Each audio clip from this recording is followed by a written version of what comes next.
un collège alternatif hors contrat, innovant, qui est basé sur une autre vision de ce qu'on souhaite voir advenir comme humanité et qui ne met pas en première ligne comme important le savoir, mais le développement de la personnalité pour permettre à chaque enfant de rester le plus authentiquement lui possible pour être un citoyen qui sait penser, qui sait communiquer et qui se connecte. Nous, on voulait une mixité sociale aussi parce que la vie, c'est la mixité.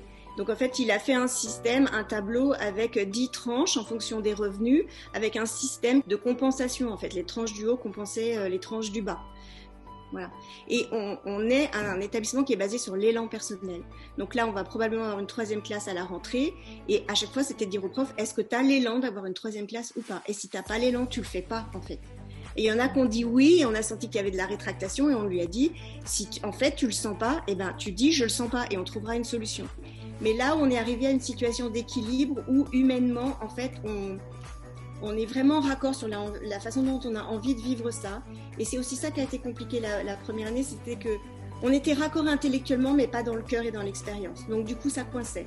Maintenant, on est raccord intellectuellement, on est raccord dans le cœur et dans l'expérience. Et c'est l'âge de transition où c'est possible de leur dire « reste toi-même » tout en leur donnant les outils pour qu'ils puissent aller au lycée et qu'après, ce soit des gens construits.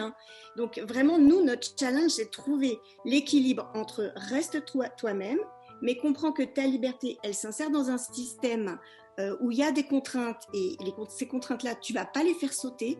Donc, il faut que tu trouves ton espace de liberté au milieu de ces contraintes-là, mais reste avec ton authenticité, avec tes dons, avec ta créativité, avec ta folie. Donc, ça va se déployer, on est vraiment dans la confiance. Les enseignants sont des gens top. Ils ont juste besoin qu'on ouvre les vannes, qu'on leur donne de la liberté et puis qu'on les accompagne humainement pour mettre en place leurs outils. Mais ça va se faire, moi j'y crois, mais à 200%. En fait, je pense que c'est plus qu'urgent aujourd'hui que les jeunes comme les adultes s'autorisent à être parfaitement qui ils sont.